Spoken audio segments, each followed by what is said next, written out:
नमस्कार मेरे प्यारे दोस्तों, आप सब कैसे हैं? आई होप आप लोग अच्छे होंगे, मस्त होंगे और अपनी पढ़ाई ज़बरदस्त तरीके से कर रहे होंगे। दोस्तों हम लोग आज से स्टार्ट कर रहे हैं भारतीय अर्थव्यवस्था, यानी अगर हम बात करें तो इंडियन इकोनॉमी जो है शुरुआत करेंगे। देखिए दोस्तों एक होता है इकोनॉमी और एक होता है इकोनॉमिक्स, ठीक दोस्तों? दोनों में अंतर होता है, दोनों में क्या अंतर होता है ये हम बताएँगे आपको।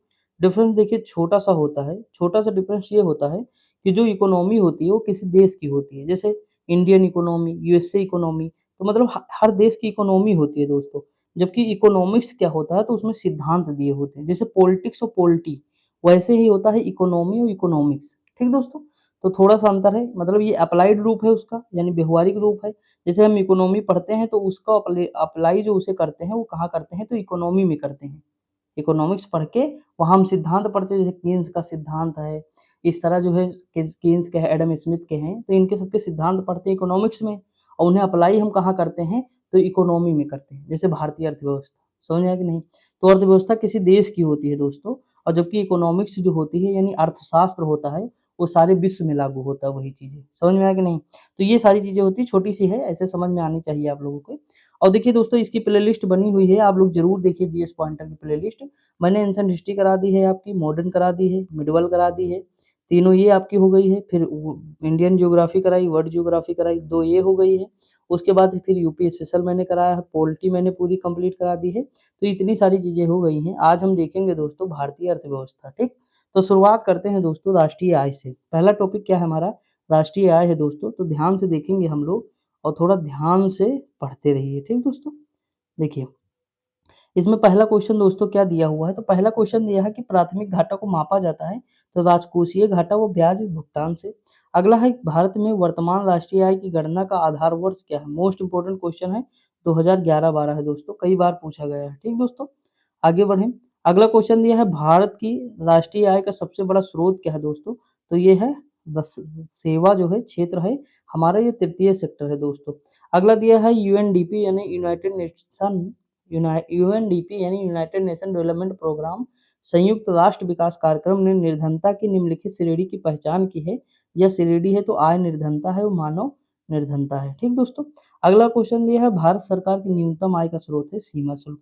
अगला है केंद्रीय सरकार की पूंजी बजट प्राप्तियों का अवयव नहीं है तो कर प्राप्तियां नहीं है। ठीक दोस्तों, देखिए कर प्राप्तियां क्या है, केंद्रीय सरकार की पूंजी बजट प्राप्तियों का अवयव नहीं है।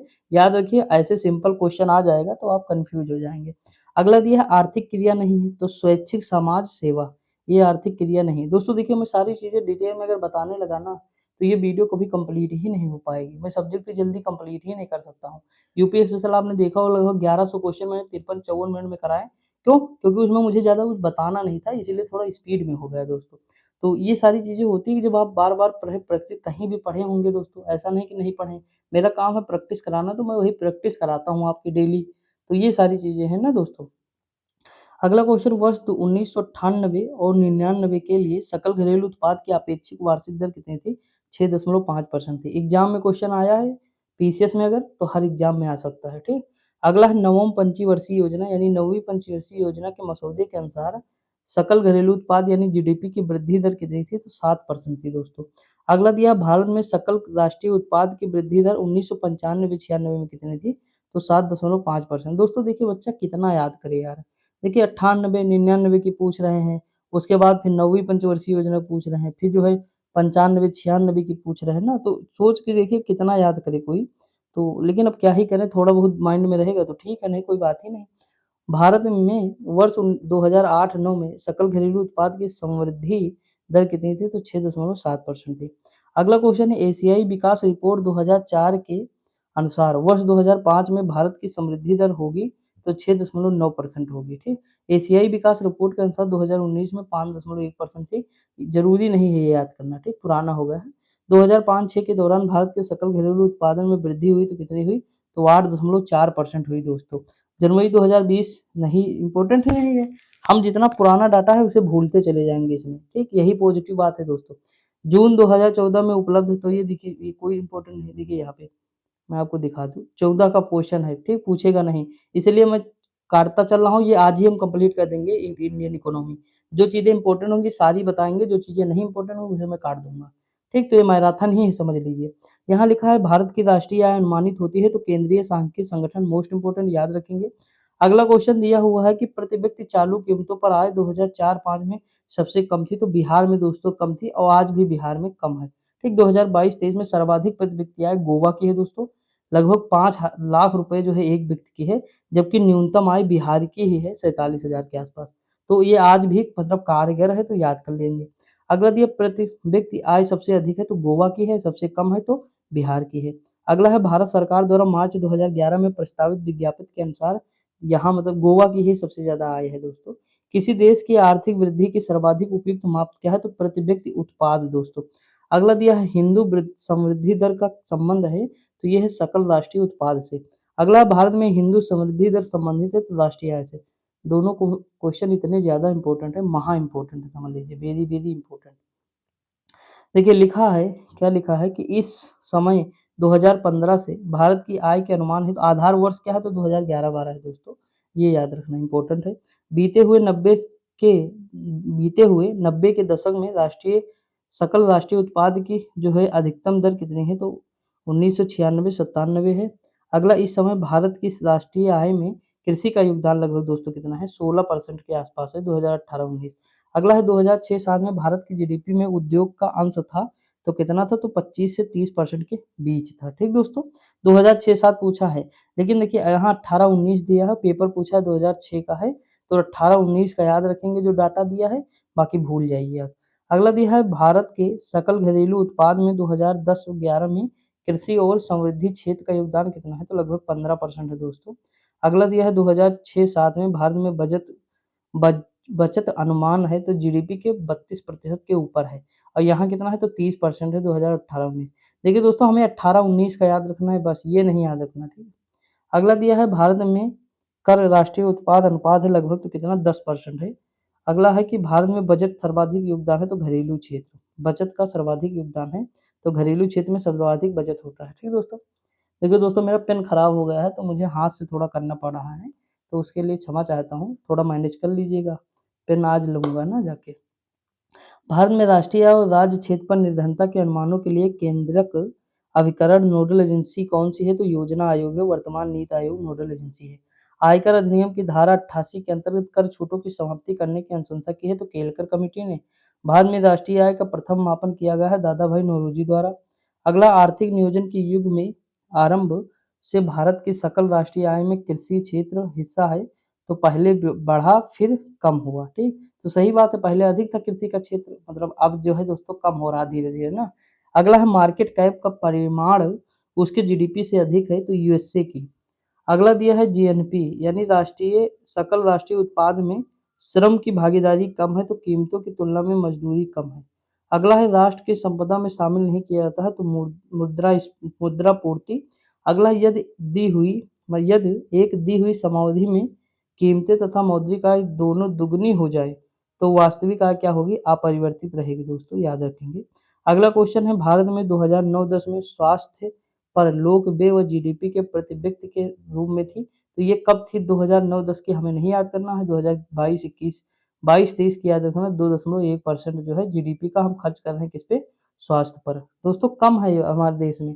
पेमेंट ऑफ ग्रेजुएटी एक्ट 1972 के अनुसार ग्रेजुएटी भुगतान का अधिकतम सीमा है, तो 10 लाख है, वर्तमान में कितनी है, तो 20 लाख है दोस्तों। अगला है साधन लागत यानी फैक्टर कॉस्ट पर स्थिर कीमतों पर जीडीपी की समृद्धि दर सर्वाधिक थी, तो 2006-7 में सबसे अधिक थी। अगला क्वेश्चन है भारत में कर्मचारियों के महंगाई भत्ते के निर्धारण का आधार है, तो उपभोक्ता मूल्य सूचकांक है। अगला है भारतीय अर्थव्यवस्था ने सर्वाधिक समृद्धि दर प्राप्त की है, तो 2006-7 में। अगला आयकर विभाग द्वारा जारी पैन कार्ड का प्रयोग नहीं किया जाता है, पते का प्रमाण। अगला है राजस्व व राजनीति घाटा, देखते हैं रेवेन्यू एंड फिस्कल पॉलिसी, राजकोषीय नीति। जीडी दिखा देखिए मोस्ट इंपोर्टेंट क्वेश्चन है, जीएसटी परिषद का अध्यक्ष कौन होता है, तो केंद्रीय वित्त मंत्री होते हैं। वित्त वर्ष 2022-23 के लिए केंद्रीय बजट में राजकोषीय का लक्ष्य निर्धारित किया गया है, तो 6.4%। याद नहीं, कोई बात नहीं, भूल जाओ आप। अगला है 2021-22 में जो है बात की गई है भारतीय अर्थव्यवस्था की मजबूती के लिए मजबूत जो है वृद्धि, वित्तीय समकरण, एकत्रीकरण, उच्च विदेशी मुद्रा भंडार। लिखा वह वक्र जो कर की दरों तथा सरकारी राजस्व के बीच संबंध को दर्शाता है, वो लैफर वक्र है। ठीक, अगला दिया है कि अर्थव्यवस्था की वृद्धि दर को बढ़ाना तथा लोगों को सामाजिक न्याय दिलाना दोनों ही उद्देश्य हैं तो राजकोषीय नीति के हैं। अगला है कि संघ के बजट में राजस्व व्यय की सबसे बड़ी मद प्राय कौन सी है तो राज्यों का अनुदान है। अगला दिया है कि अप्रत्यक्ष कर कौन सा है जीएसटी है, कई बार पूछ लिया है। भारत में प्रत्यक्ष कर कोड संबंधित है तो आयकर से। ठीक। अगला दिया है जब सरकार की वर्तमान आय अपने मौजूदा खर्च की तुलना में कम होती है तो उसे कहते हैं राजस्व घाटा। अगला है कि भारत सरकार की राजकोषीय नीति का उद्देश्य नहीं है तो पूर्ण रोजगार। अगला दिया है कि केंद्र सरकार ने बजट में चालू खातों में व्यय का सबसे बड़ा मद है तो ब्याज भुगतान। अगला है वित्त मंत्रालय यानी भारत सरकार ने वर्ष 2005 के बजट से परिणाम या आउटकम बजट का विचार लागू किया है। इसके अंतर्गत परिणामों की यथार्थता सत्यापित करने का दायित्व होगा तो वित्त मंत्रालय और योजना आयोग का संयुक्त रूप से। अगला संघ बजट 2010-11 में प्राथमिक घाटा अनुमानित किया गया है सकल घरेलू उत्पाद के 2.0% से कम। संघ बजट 2020 व 21 में 0.4%। भारत में सकल घरेलू बजटों का सर्वाधिक हिस्सा है तो भौतिक परिसंपत्तियों का।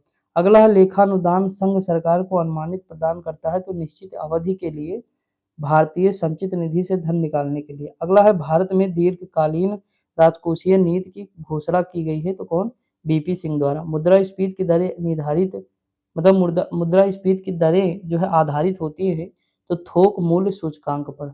अगला दिया भारतीय आयकर अधिनियम की धारा 88 में उपलक्ष्य आयकर छूट को समाप्त करने की सिफारिश की गई है तो केलकर समिति ने की है। अगला है भारत सरकार द्वारा नहीं लगाया जा सकता है तो मार्ग कर या टोल टैक्स। मोडवेट संबंधित है तो मूल्य वर्धित कर या वैट से। भारत में पहली बार बे कर लगाने का सुझाव दिया था कॉल्डर ने। दोस्तों ये ऐसे क्वेश्चन है जो कभी बदलेंगे नहीं, ये सेम टू सेम रहेंगे और हमेशा पूछे जाएंगे। ऐसा नहीं होगा कि नहीं पूछा जाएगा, हमेशा पूछे जाएंगे तो इन्हें याद रखना पड़ेगा। लिखा हुआ कर जो संघ द्वारा लगाया तथा वसूला जाता है कि संघ व राज्यों में बांटा जाता है तो कृषि आय के अतिरिक्त अन्य कर पर। ठीक, अन्य पर कर। अगला दिया केलकर समिति ने अपनी दूसरी रिपोर्ट में निगम कर को घटा दिया तो 30% करने का सुझाव दिया है। अगला है भारत सरकार की आय का सबसे बड़ा स्रोत क्या है तो जीएसटी है 2019-20। भारत में केंद्र सरकार की कर आय के दो सबसे बड़े स्रोत हैं, एक है जीएसटी 18%, एक है निगम कर 18% और एक आयकर है 17%। ठीक दोस्तों। अगला दिया है खरीदारी के लिए प्रत्यक्ष रूप से। देखिए दोस्तों जीएसटी जो है सब बच्चे देते हैं, हम भी देते हैं, आप भी देते हैं, कमाओ या ना कमाओ बेरोजगार है उसके बाद भी हम टैक्स देते हैं, समझ आए कि नहीं।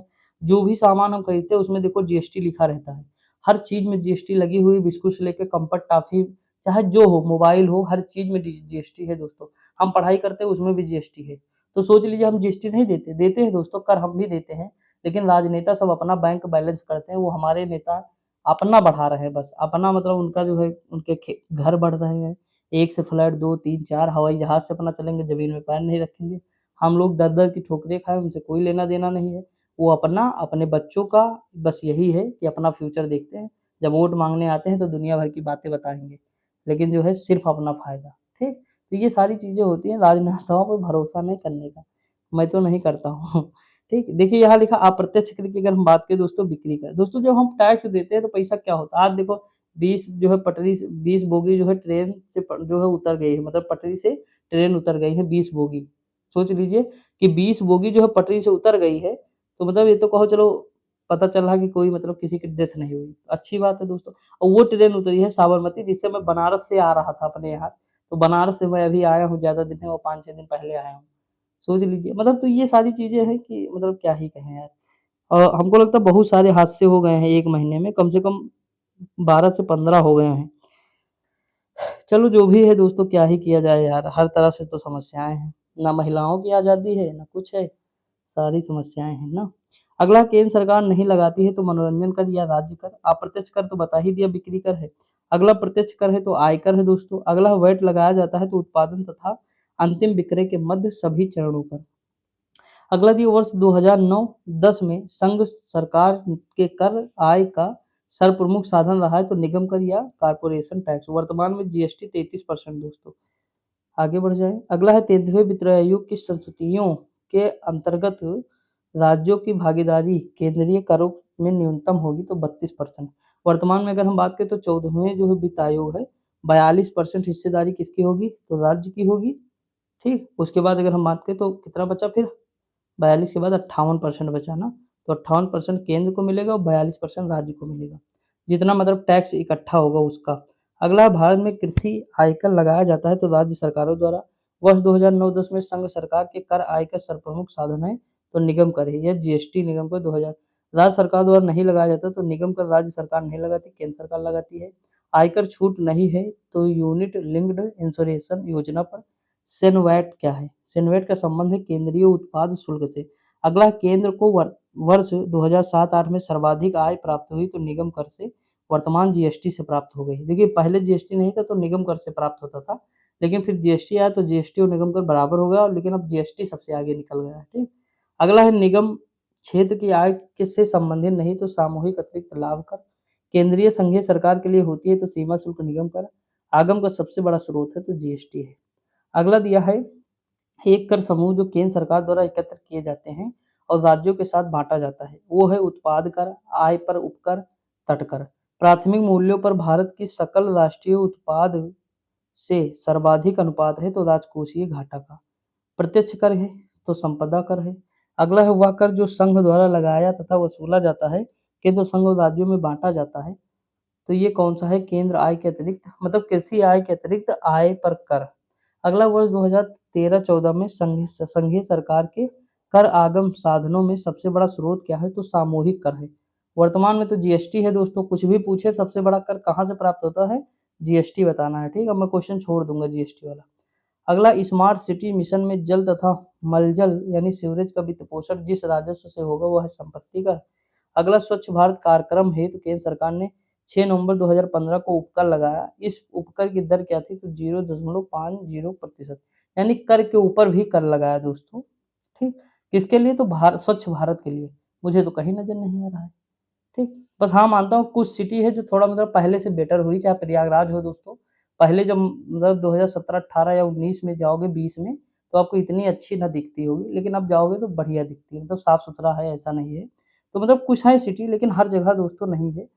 लेकिन चलो ठीक है। यदि प्राथमिक घाटे में ब्याज भुगतान को सम्मिलित कर लिया जाए तो यह बराबर होता है राजकोषीय घाटे। हाल ही में वर्षों में संघीय सरकार के बजट में व्यय का सबसे बड़ा मद है तो ब्याज की अदायगी है।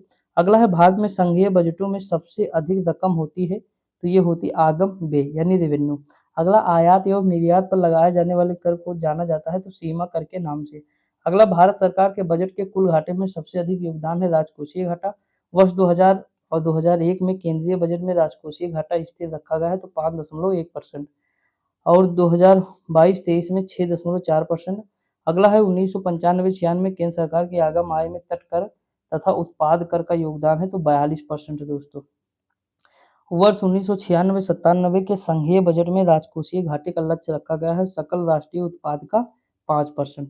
अगला दिया संघीय बजट 2011-12 में सर्वाधिक धन का आवंटन है तो ऊर्जा पर है। अगला है 13 फरवरी 2014 को लगातार छठी बार शून्य घाटे का बजट प्रस्तुत किया गया जम्मू तथा कश्मीर में। अगला समयावधि 2008 व 10 के मध्य केंद्र सरकार के चालू खातों में से व्यय का सबसे बड़ा मद है तो ब्याज भुगतान। अगला है कि संघ बजट 2010-11 में राजकोषीय घाटा अनुमानित है तो जीडीपी का 5.5%। ठीक दोस्तों, आगे बढ़ जाएं। अगला क्वेश्चन दिया है कि यदि सकल राजकोषीय घाटे में से ब्याज भुगतान को निकाल दिया जाए तो अवशेष को कहा जाएगा तो सकल प्राथमिक घाटा। अगला है 12वें वित्त कमीशन की सिफारिशों के अनुसार वर्ष 2009-10 तक केंद्र एवं राज्यों का राजस्व घाटा होना चाहिए तो 0%। अगला राजस्व घाटे की अपेक्षा राजकोषीय घाटा सदैव अधिक रहेगा। देखिए राजस्व घाटे की अपेक्षा राजकोषीय घाटा सदैव अधिक रहेगा, बिल्कुल सही। अगला राजकोषीय उत्तरदायित्व एवं बजट प्रबंधन अधिनियम भारतवर्ष में पारित किया गया है 2003 में दोस्तों पारित किया गया। हाल ही में वर्षों में संघीय सरकार के बजटों में व्यय का सबसे बड़ा मद है तो ब्याज की अदायगी है। लिखा है संघीय सरकार के बजटों में राजकोषीय घाटे के बड़े भाग की पूर्ति की जाती तो घरेलू उधारों से। लिखा है भारतीय केंद्र सरकार के बजट में राजस्व घाटे से ब्याज भुगतान घटाने का प्राप्त होता है, मतलब ब्याज भुगतान घटाने पर राजकोषीय घाटे से तो ये प्राप्त होता है प्राथमिक घाटा। भारत सरकार के बजट के कुल घाटे में सबसे अधिक जो है योगदान है तो राजकोषीय घाटा का। देखिए दोस्तों यहाँ पे क्वेश्चन देखिए, लिखा है संघ सरकार के बजट में बीमा कंपनियों के अंश पूंजी के विदेशी प्रत्यक्ष निवेश जो है फॉरेन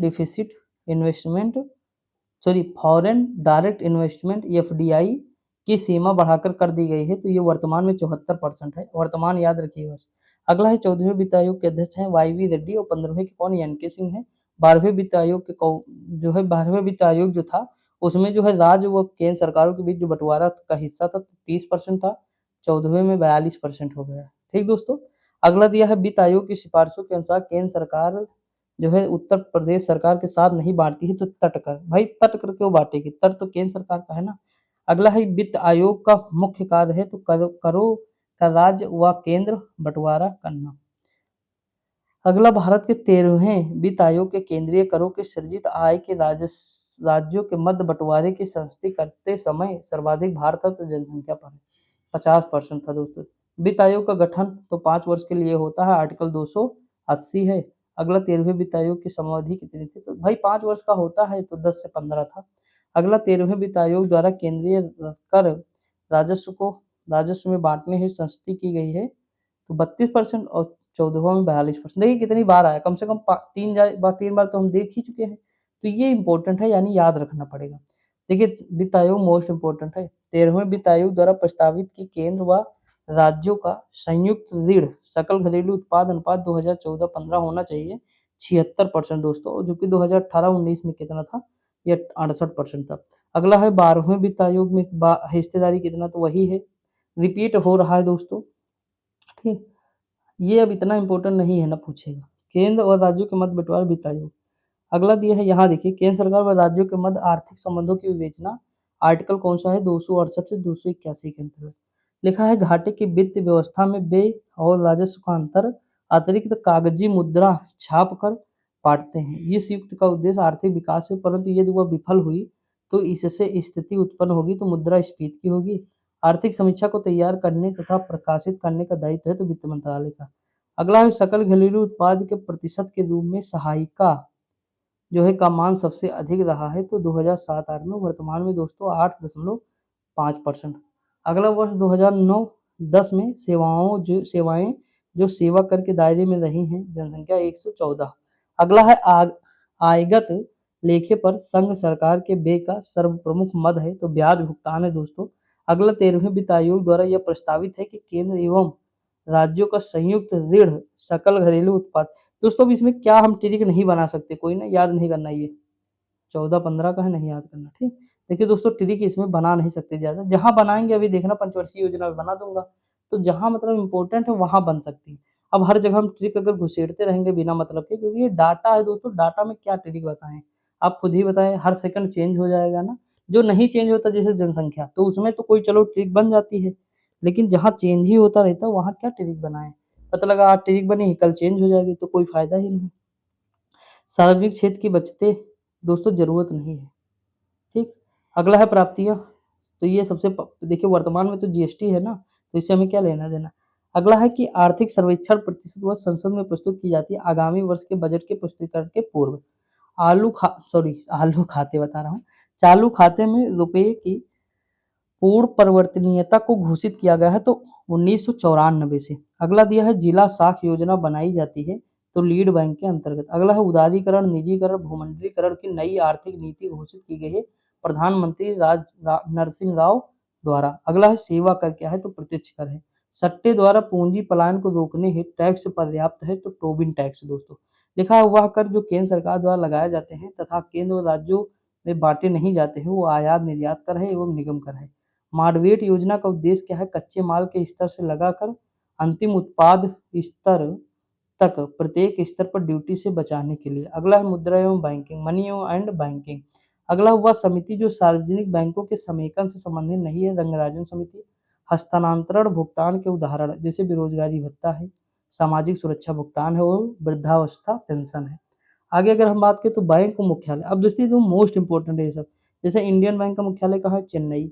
ICICI बैंक का मुख्यालय बड़ोदरा है। इंडियन कारपोरेशन बैंक का मंगलुरु है। केनरा का बेंगलुरु है। ठीक दोस्तों, केनरा का कहाँ है, बेंगलुरु है। देखिए यहाँ लिखा है भारत सरकार के शिक्षा मंत्रालय द्वारा उच्च शिक्षा वित्तीय संस्था HEFA के गठन हेतु किस बैंक के साथ संयुक्त उपक्रम स्थापित किया गया, तो कैनरा बैंक। अगला भारतीय लघु उद्योग विकास बैंक सिडबी का मुख्यालय कहाँ है, लखनऊ। देखिए लिखा है डॉक्टर आई.जी. पटेल, यानी ये 1977 से सितंबर 1982। अगला है डॉक्टर मनमोहन सिंह, 82 से 85 हो जाएंगे। देखिए ये गवर्नर जनरल थे दोस्तों, ठीक। सी रंगराजन 92 से 94, सुब्बा राव 2008 से 13। देखिए पीसीएस ही ऐसा क्वेश्चन पूछता है दोस्तों। मैं आपको बता दूं यूपीएससी के बड़े बड़े धुरंधर जो होते हैं ना बच्चे, वो यूपी पीसीएस का पीरी नहीं निकाल पाते। रीजन, क्योंकि यूपीएससी में फैक्ट नहीं ज्यादा पूछता है, लेकिन पीसीएस में फैक्ट भर भर के फैक्ट। पीरी तो पूरा फैक्ट ही है दोस्तों, और इतना हार्ड बन जाता है फिर कि मतलब सोच लीजिए 150 में जो 90 नंबर लाना मुश्किल हो जाता है जीएस में। मतलब 90 नंबर सोच रहे हो कितना, मतलब कितना परसेंट, वो खुद ही सोच लो, अंदाजा लगा लो। 90 गुड़े मतलब 90 बटे 150 गुड़े 100 कर लो, तो मतलब अगर मोटा मोटा अगर 900 बटे 15 कर लो, मतलब लगभग 60%, 15 छक्का 90, यानी 60% नंबर लाना है, लेकिन हो नहीं पाता दोस्तों। इसका रीजन है क्योंकि इस तरह के क्वेश्चन वो पूछता है दोस्तों, कई बार पूछेगा, तो इस तरह के क्वेश्चन कोई नहीं कर सकता है। मैं खुद ही ना करूंगा दोस्तों, छोड़ के चलाऊंगा, क्यों करूंगा? क्योंकि इस तरह की मतलब हर चीजें तो मैं रट नहीं सकता ना दोस्तों, कोई नहीं रट पाएगा। तो ये चीज है वो पूछ लेता है, लेकिन फिर भी राष्ट्रपति का कहो कर्म ही पूछ ले कि कौन कब से था मिलान करने के लिए। जैसे ये गवर्नर का पूछा वैसे वो पूछ सकता है उसका। तो पीसीएस थोड़ा हार्ड बन जाता है, लेकिन वनडे में कभी इस तरह पूछेगा नहीं। वनडे आप कोई भी उठा लीजिए, वन लाइनर रहता है, इतना हार्ड कभी नहीं पूछता। पीसीएस का पीरी सबसे टफ होता है दोस्तों, ये मान के चलिए आप। यूपीएससी का भी होता है, नहीं तो हल्के में ले लो यूपीएससी, लेकिन मैं आपको एक मतलब वो बता रहा हूँ कि पीसीएस का थोड़ा मतलब हार्ड बन जाता है। वह कथन जो मुद्रा संकुचन के अर्थ की ही सही व्याख्या करता है, वो मुद्रा का मूल्य बढ़ रहा है दोस्तों। भारतीय रिजर्व बैंक की मौद्रिक नीति का एक साधन नहीं है, तो माल और सेवा कर।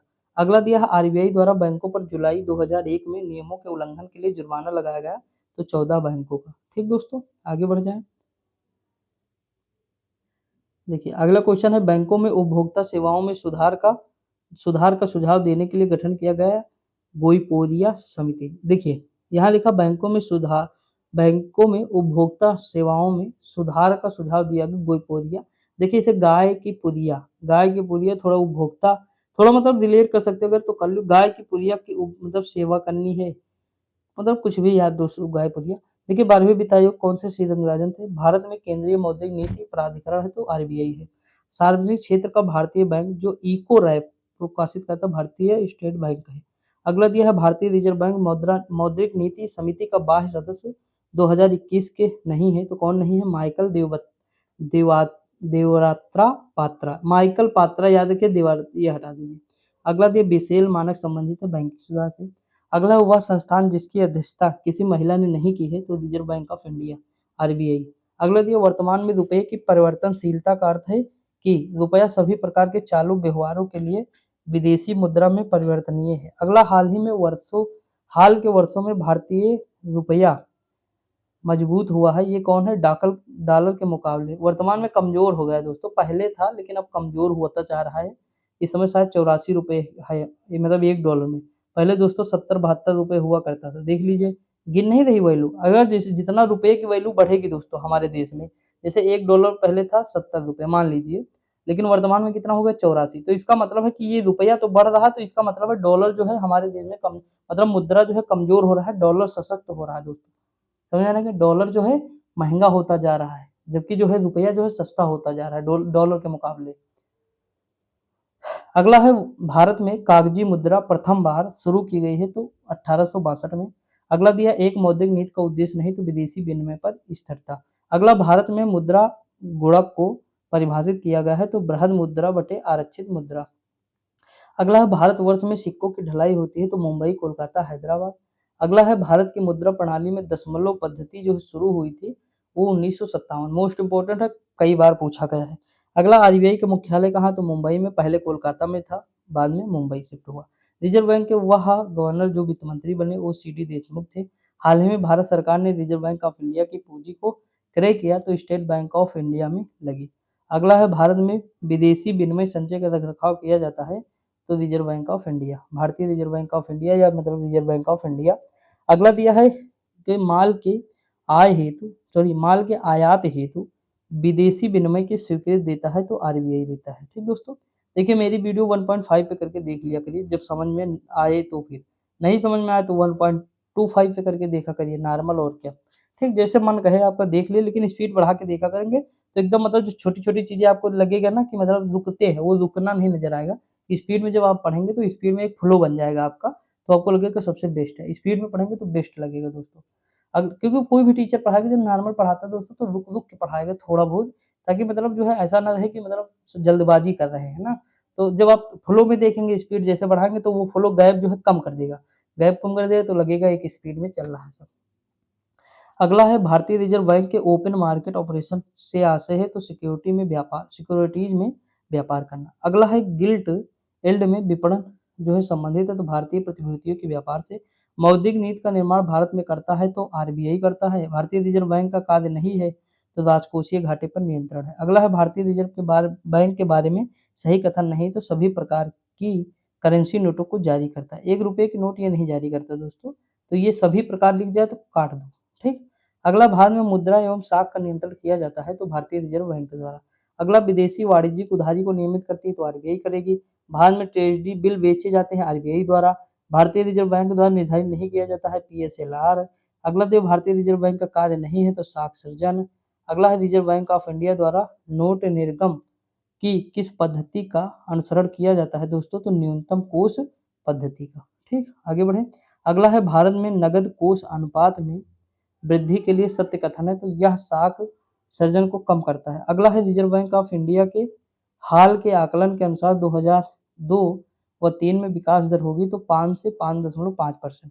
अगला हुआ राज्य जिसके व्यापार का संचालन भारतीय रिजर्व बैंक नहीं करता है वह जम्मू कश्मीर है और सिक्किम का नहीं करता है। ठीक, मतलब ये जम्मू कश्मीर था, अप्रैल 2011 से करता है।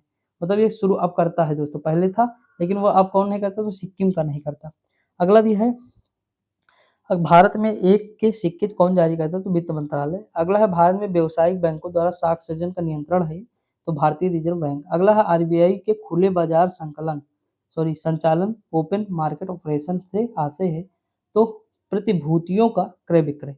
अगला है दिया है कि रिजर्व बैंक ऑफ इंडिया के नोट निर्गमन विकास को अपने स्टॉक में हमेशा रखना, ये 115 करोड़ का सोना। अगला दिया है कि 115 करोड़ रुपए का जो सोना है उसे रखना पड़ेगा। अगला है भारतीय मुद्रा में ₹1 का नोट जारी करता है तो भारत सरकार के वित्त मंत्रालय के वित्त सचिव के हस्ताक्षर पर। अगला दिया भारतीय रिजर्व बैंक को करेंसी नोट छापने का अधिकार प्राप्त है तो 10,000 करोड़ तक एक वित्तीय वर्ष में छाप सकते हैं। अगला है भारतीय रिजर्व बैंक द्वारा सीआरआर में वृद्धि से अर्थव्यवस्था में मौद्रिक तरलता में कमी आती है। अगला है कि बैंक दर वह दर है जिस पर आरबीआई वाणिज्यिक बैंकों को उधार देता है। अगला अक्टूबर 2001 में भारतीय रिजर्व बैंक द्वारा बैंक रेट जो थी 7% थी। दोस्तों हमें वर्तमान की याद रखना है, ये कोई मतलब वर्तमान में कितनी है तो 5.4%। अगला दिया है और देखिए ये जब डाटा आया करे जब पेपर देने जाओ तो उससे पहले जितनी भी चीज़ें होती हैं सारी आपको पढ़ के जानी चाहिए बजट की। समझ में आया कि नहीं? यानी जितने भी लेटेस्ट हैं वो सब देख के जाना चाहिए। लिखा है कि वह दर जिस पर बैंक भारतीय रिजर्व बैंक को उधार देता है वो रिवर्स रेपो रेट है। अल्पकाल में भारतीय रिजर्व बैंक जिस ब्याज पर व्यापारिक बैंकों को उधार देता है वो रेपो रेट है। देखिए अगर मान लीजिए ये आरबीआई है दोस्तों, कौन सा है? ये आरबीआई है, ठीक। ये क्या है? आरबीआई है। ये वाणिज्यिक बैंक है, जैसे हमारे अन्य बैंक है, एसबीआई है या और कोई यूनियन है। तो अगर इनको ये दे रहा है तो रेपो रेट है दोस्तों, क्या है? रेपो रेट है। ब्याज दे रहा है, ठीक, ब्याज पर पैसे दे रहा है, तो रेपो रेट हो जाएगा। लेकिन अगर ये उल्टा ये देना शुरू करे, भाई आरबीआई को भी जरूरत पड़ती है, तो अगर ये देना पड़ जाएगा इसे, तो ये रिवर्स हो गया है ना दोस्तों, तो रिवर्स रेपो रेट, समझ आया कि नहीं? वही यहाँ लिखा है कि जिस दर पर बैंक जो है भारतीय रिजर्व बैंक को उधार देते हैं उसे रिवर्स रेपो रेट कहते हैं, और भारतीय रिजर्व बैंक जो है वाणिज्यिक व्यापारिक बैंकों को उधार देते हैं तो रेपो रेट कहते हैं। दोस्तों देखिए जब महंगाई जो है कंट्रोल करना होता है तब भी यही किया जाता है ऐसे ही, और जब महंगाई को कम करना होता है, देखिए दोस्तों एक चीज़ आप बताइए, अगर मार्केट में जैसे मान लीजिए पैसे की कमी है तो हम ब्याज जो है कम कर देंगे। हम कहेंगे 5% ब्याज की जगह 4% ब्याज लेंगे, तो लोग क्या करेंगे, बैंक से खूब पैसा उधार लेंगे कि नहीं? तो पैसा जब मार्केट में फिर हो जाएगा, अब जब वैसे मान लीजिए कि पैसा बहुत ज़्यादा मार्केट में होगा, मंदी होगी, तो हम क्या करेंगे कि जो है पैसा जो है बैंक की जो है दर बढ़ा देंगे। अब हम जैसे बैंक में दर बढ़ाएँगे तो पैसा लोग जमा करना शुरू कर देंगे बैंक में। जैसे बैंक में पैसा जमा करेंगे मार्केट में फिर पैसा संतुलन में आ जाएगा। समझ में कि नहीं?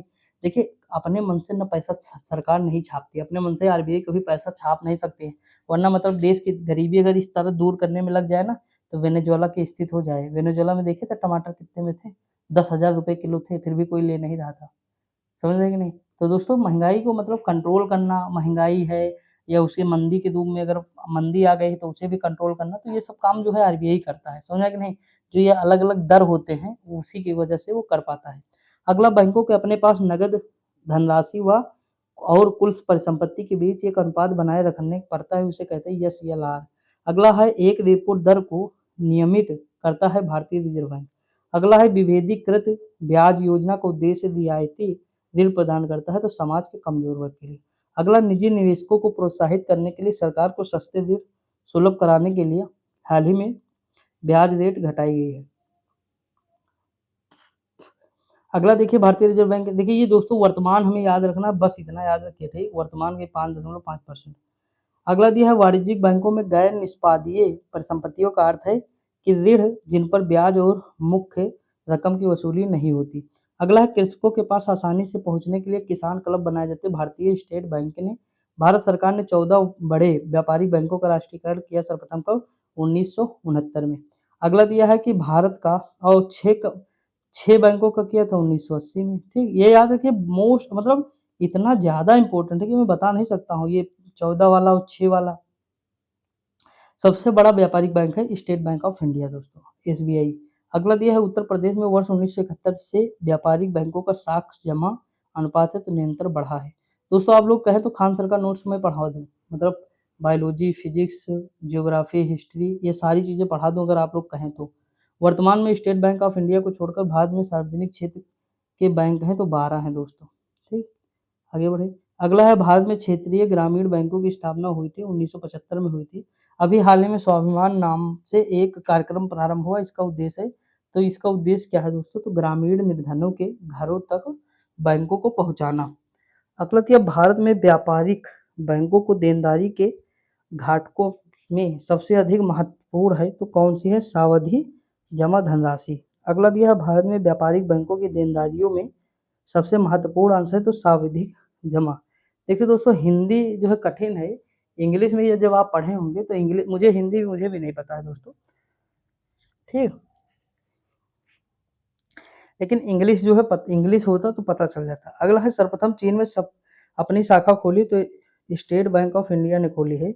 अगला, एक वाणिज्यिक बैंक की परिसंपत्ति है तो किसानों को साख। अगला, क्षेत्रीय ग्रामीण बैंक का कार्य नहीं है तो भारतीय कृषि पुनर्वित्त निगम के कार्यों को लेना।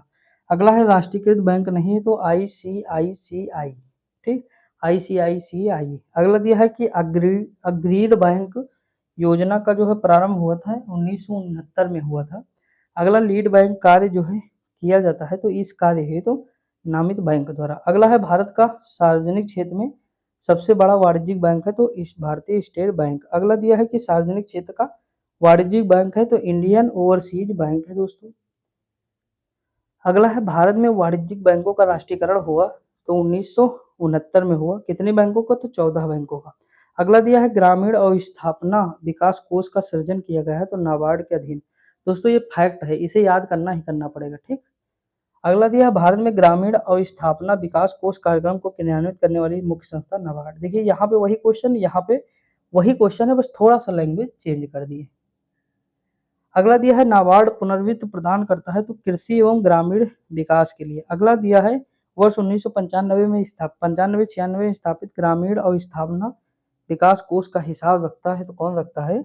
तो भारतीय कृषि राष्ट्रीय कृषि एवं ग्रामीण विकास बैंक। अगला दिया भारत में नाबार्ड बैंक पुनः वित्त उपलब्ध नहीं कराता है तो निर्यात आयात बैंक को, मतलब एग्जिम बैंक सुने होंगे आप, उसे नहीं करता है, ठीक। अगला दिया है कि गैर बैंकिंग वित्तीय संस्थाओं द्वारा वित्तीय तथा अन्य गतिविधियों को संपन्न करना प्रतिच्छाया बैंकिंग है। अगला है वित्तीय समावेशन का उद्देश्य नहीं है तो बैंकिंग अधोसंरचना को सिकोड़ना। दोस्तों मेरा पेन नहीं है तो मतलब दो के दो पेन पूरे खराब हो गए हैं तो मुझे उंगली से लिखना पड़ रहा है तो थोड़ा दिक्कत हो रही है, इसीलिए मतलब मुझे खुद मजा नहीं आ रहा है ज्यादा, लेकिन कोई दिक्कत नहीं, आपको दिक्कत नहीं है, समझना है आपको बस। देखिए 14 बैंकों का राष्ट्रीयकरण कब हुआ? तो जुलाई 1969 में। अगला, वित्तीय समावेशन की प्रक्रिया की सफलता में बाधक है तो कौन है? निम्न आय, निरक्षरता एवं बैंक शाखाओं का अभाव। अगला है national bank, Punjab national bank में विलय होने वाला वाणिज्यिक बैंक कौन है? तो न्यू बैंक ऑफ इंडिया है दोस्तों। आगे बढ़ते हैं। अगला क्वेश्चन है सार्वजनिक क्षेत्र में उपक्रमों में से एक सब जिसमें सरकार की 100% शेयर पूंजी है वो कौन है? BHIL। ठीक दोस्तों, उसके अगर हम आगे बात करें तो दोस्तों लिखा है कि भारतीय रिजर्व बैंक द्वारा बिमल जालौन पैनल गठित किया गया तो नए बैंकों को लाइसेंस देने हेतु आवेदन पत्रों के सूक्ष्म परीक्षण के लिए। अगला है भारतीय रिजर्व बैंक ने सूक्ष्म वित्त के अध्ययन तथा उस पर सुझावों हेतु एक समिति का गठन किया गया। इसके अध्यक्ष कौन है? YH मालेगाम। अगला है भारतीय रिजर्व बैंक के गवर्नर नहीं रहे राजा जे चलैया। अगला दिया है कि नरसिंह समिति का संबंध है तो बैंकिंग संरचना सुधारों से। अगला भारतीय रुपये की पूर्ण परिवर्तनीयता के प्रश्न का परीक्षण किया है तो तारापुर समिति द्वितीय द्वारा। अगला स्वयं सहायता समूह बैंक लिंकेज कार्यक्रम को कार्यान्वित नहीं करता है नाबार्ड। RBI के ओपन मार्केट ऑपरेशंस का आशय है सिक्योरिटी या प्रतिभूति में व्यापार से। अगला है इनसाइड ट्रेडिंग संबंधित है तो अंश या शेयर बाजार से। अगला है भारतीय रिजर्व बैंक है तो एक शीर्ष बैंक है, मुद्रास्फीति को नियंत्रित करता है तो RBI ही करेगा। लिखा है कि RBI जो है इसकी स्थापना हुई थी 1935। अगला दिया है कि देखिए 1934 का अधिनियम था, ये 35 में स्थापना होती है। अगला वर्ष 2011 में स्वाभिमान कार्यक्रम लागू किया गया, इससे संबंधित तो बैंक साथी। अगला है देखिए मुद्रास्फीति यानी इन्फ्लेशन के बारे में। लिखा है शीर्षक मुद्रास्फीति टोकरी में सभी वस्तुओं के मूल्य में परिवर्तन को संदर्भित करती है। शीर्षक मुद्रास्फीति का मापन का आधार वर्ष है सामूहिक उपभोक्ता मूल्य सूचकांक। अगला घाटे की वित्तीय व्यवस्था का अर्थव्यवस्था पर प्रभाव पड़ता है मुद्रा आपूर्ति में बढ़ोतरी। अगला भारत में मुद्रास्फीति के आकलन का सबसे प्रचलित मापदंड है थोक मूल्य सूचकांक। जब कोई देश अपनी मुद्रा का अवमूल्यन करता है तो उसका प्रभाव होता है आयात महंगे हो जाते हैं और निर्यात सस्ते। अगला पूंजी बाजार यानी कैपिटल मार्केट। देखिए बचतों और वित्तीय संस्थाओं की प्रभाविता पर निर्भर करती है तो पूंजी निर्माण की प्रक्रिया। पूंजी निर्माण के लिए एक अनिवार्य कारक है तो निवेश। अगला है भारत में थोक मूल्य सूचकांक के आंकड़े जारी करता है तो वाणिज्य एवं उद्योग मंत्रालय। अगला नवरत्न का तात्पर्य है सार्वजनिक क्षेत्र के वे 9 उद्योग जिन्हें पूर्ण स्वायत्तता प्रदान की गई है। अगला है CBDT जुड़ा रहता है तो आयकर के नियमन से। अगला दिया है गिल्ट आधारित बाजार के मायने सरकारी प्रतिभूतियों का बाजार। अगला है भारत में पूंजी निर्माण के आंकड़े एकत्रित करने का काम करता है तो रिजर्व बैंक ऑफ इंडिया और केंद्रीय सांख्यिकी संगठन। अगला है भारत के शेयर बाजार के कार्यों को नियंत्रित करता है तो सेबी दोस्तों। अगला है दलाल स्थित है तो मुंबई में है। अगला क्षतिपूर्ति का सिद्धांत लागू नहीं होता है तो समुद्री बीमा पर। अगला है कि एक्चुअरीज शब्द संबंधित है तो बीमा से। शब्द बुल और बियर जुड़े हैं तो शेयर मार्केट से। अगला है कंपनी की साख की स्थिति का मूल्यांकन करता है तो क्रिसिल करता है। अगला है स्मार्ट मनी शब्द है तो क्रेडिट कार्ड है दोस्तों। मुख्यतः बैंकों द्वारा जारी किए गए क्रेडिट कार्ड का आशय प्लास्टिक मनी। अगला हुआ अवैध आय है जिस पर आयकर नहीं लगता है तो काली मुद्रा या ब्लैक मनी। अगला है BSE ग्रेनिक्स में सम्मिलित है तो 25 कंपनियां। अगला national stock exchange of India का प्रवर्तक है भारतीय स्टेट बैंक, LIC और GIC और IDBI। अगला पूंजी बाजार से आशय है तो शेयर बाजार से है। अगला है कि यह भारत का सबसे पुराना शेयर बाजार है, इसे दलाल स्ट्रीट के नाम से भी जाना जाता है और इसके शेयर सूचकांक को सेंसेक्स नाम से जाना जाता है तो बम्बई शेयर बाजार है। अगला इनसाइड ट्रेडिंग जो है संबंधित तो शेयर बाजार से है। भारत में क्रेडिट रेटिंग एजेंसी है तो क्रिस केयर और इक्रा। ठीक दोस्तों आगे बढ़ें। टोक्यो स्टॉक एक्सचेंज में अंश मूल्य सूचकांक जो ये है तो कौन सा है? निक्की है दोस्तों। कौन सा है? निक्की है। अगला है विश्वसनीय प्रतिभूतियों से तात्पर्य है तो ऐसे शेयर जिन पर लगातार ऊंची दर का लाभ हो। अगला है शेयर बाजार की क्रियाओं के नियंत्रण से संबंधित तो सेबी। अगला भारत में प्रथम स्टॉक एक्सचेंज स्थापित हुआ है तो 1982 में, सॉरी 1882 में। ठीक, याद रखेंगे डेट, ये इंपॉर्टेंट है, याद रखना पड़ेगा। भारतीय वित्तीय प्रणाली देखते हैं दोस्तों। अगला है कि Sensex Bombay stock exchange BSE का प्रचलित सूचकांक है। BSE में सूचीबद्ध ब्लू कंपनियों से इसका मापन होता है तो 30। अगला भारत का मुख्य संविदा कानून है तो भारतीय संविदा अधिनियम 1872। भारत में म्यूचुअल फंड को संस्था के द्वारा विनियमित किया जाता है तो सेबी। अगला है कि विदेशी बैंकों में से जो भारत में कार्य संचालन कर रहे हैं कि सबसे अधिक शाखाएं हैं तो स्टैंडर्ड चार्टर्ड बैंक। वर्ष 2007-2004 में काबुल में काउंटर खोलने वाला पहला भारतीय बैंक बन गया तो पंजाब नेशनल बैंक। एक निजी बैंक है तो आईसीसीआई बैंक। अगला है कोषीय परिचालन में दक्षता और कार्य क्षमता के लिए एशियन बैंक अवार्ड 2001 प्रदान किया गया है तो भारतीय औद्योगिक विकास बैंक आईडीबीआई, ईडीबी इसे कहते हैं को। अगला दिया है कृषि तथा संबंधित क्रियाओं हेतु सबसे कम संस्थागत साख प्रदान कर रहा है तो विदेशी निजी बैंक। अगला क्वेश्चन दिया है जनपद स्तर पर कार्यरत है तो केंद्रीय सहकारी बैंक। अगला है भूमि विकास बैंक भाग है सहकारी साख संरचना का। अगला कृषि हेतु दीर्घकालीन ऋण देता है तो भूमि विकास बैंक। हाल के वर्षों में भारत में कृषि वित्त का सबसे बड़ा स्रोत है तो वाणिज्यिक बैंक। अगला दिया एग्जिम बैंक ऑफ इंडिया की स्थापना की गई है तो 1982 में। अगला है केंद्रीय सहकारी बैंकों का कार्य क्षेत्र है जनपद स्तर पर। अगला है दीर्घकालीन ऋण कृषकों को उपलब्ध कराना कार्य है तो भूमि विकास बैंक का। अगला प्रथम भूमि विकास बैंक की स्थापना 1920 में की गई। यह अवस्थित है तो झांग में। कहाँ है? झांग में।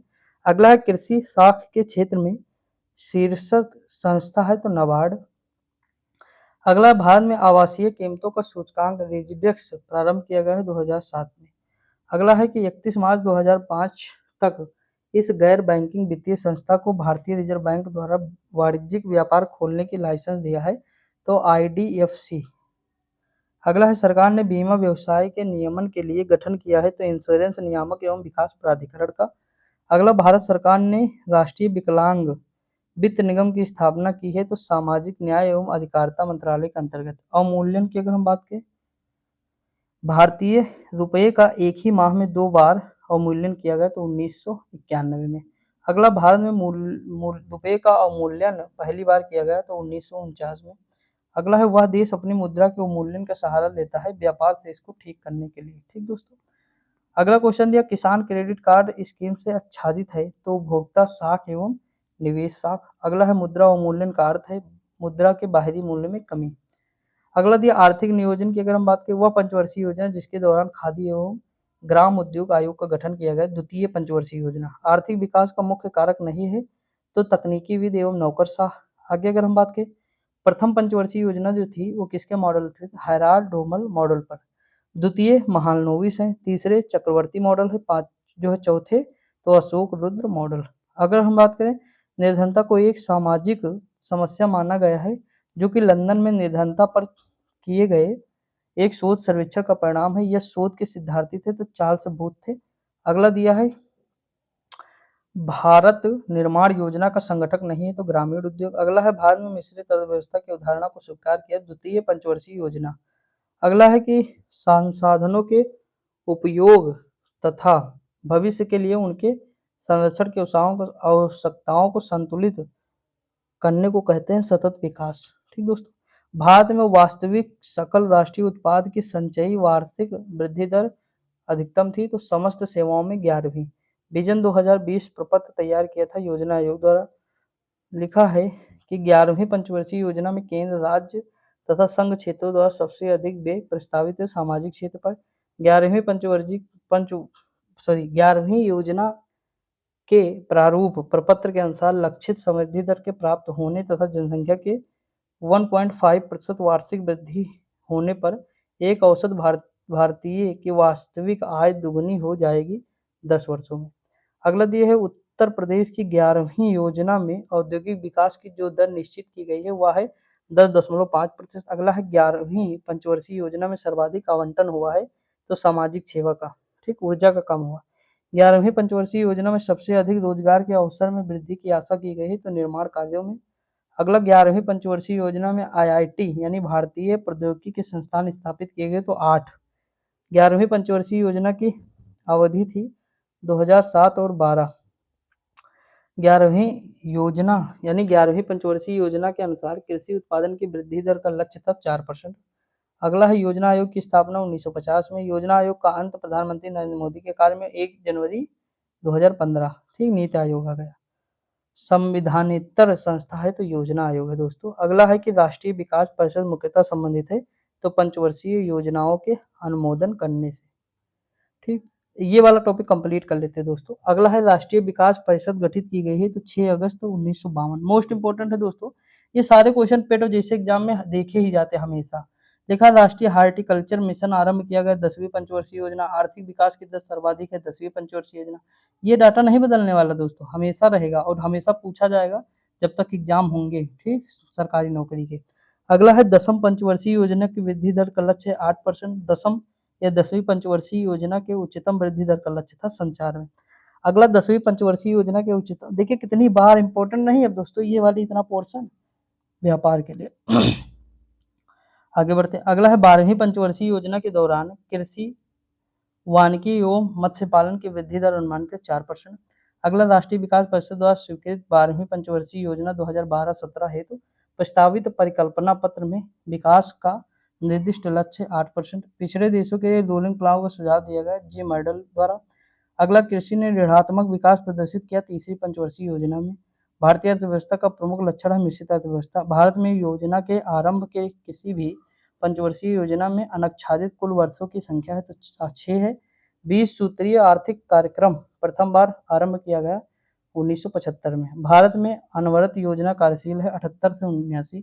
दुर्गापुर, भिलाई, राउरकेला स्टील द्वितीय पंचवर्षीय योजना। कहाँ कहाँ देखिए, राउरकेला, केला मिलेगा पैसे से यानी जर्मनी हो जाएगा। मनी है, मनी और केला, ठीक, जर्मनी। भलाई कौन चाहता, भलाई से भिलाई यानी रूस चाहता है। दुर्गापुर ये ब्रिटेन हो जाएगा, ठीक। और बोकारो यानी पुकारोगे तो कौन पहले आएगा, रूस आएगा, तो बोकारो भी किसके, रूस, ठीक। तो इस तरह याद करना पड़ेगा दोस्तों, तब जाके याद होगा। अब यहाँ से हम दोस्तों जो है कल स्टार्ट करेंगे, कहाँ से, तो आर्थिक आयाम से हम कल देखेंगे इसके आगे, ठीक दोस्तों। पेन हम क्योंकि ले लेंगे, तब तक पेन खरीद लेंगे तो उसके आगे हम कल देंगे दोस्तों। तो आज के लिए इतना ही दोस्तों है, कल से हम यहीं पे स्टार्ट करेंगे आर्थिक आयाम, ठीक दोस्तों। तो आज के लिए इतना ही, बाकी पढ़ते रहिए, मस्त रहिए, खुश रहिए, प्लेलिस्ट जरूर देखिएगा दोस्तों। बाकी आपको कोई भी पेपर हो तो प्लेलिस्ट में जाके देख लीजिए, जो जो आपको पढ़ना हो सारी चीजें वहां मैंने पढ़ाई हैं दोस्तों। एनसीईआरटी सार संग्रह मैं कहूंगा जरूर से जरूर पढ़ना, कोई भी एग्जाम दे तो। एनसीईआरटी सार संग्रह है या जीएस निधि है, ये सारी चीजें बेस्ट है दोस्तों। और जीएस निधि कल जिस तरह मैंने पढ़ाया दोस्तों हिस्ट्री, यकीन मानिए लाजवाब। आप एक बार करके देखिए, इतनी ट्रिक आपको मिलेंगे हिस्ट्री में कि क्या ही बताएं, आपने कभी सोचा भी ना होगा। तो जरूर देखिए, आप पढ़ते रहिए, मस्त रहिए, खुश रहिए दोस्तों। बाकी मिलते हैं अगली वीडियो में, तब तक के लिए जय हिंद।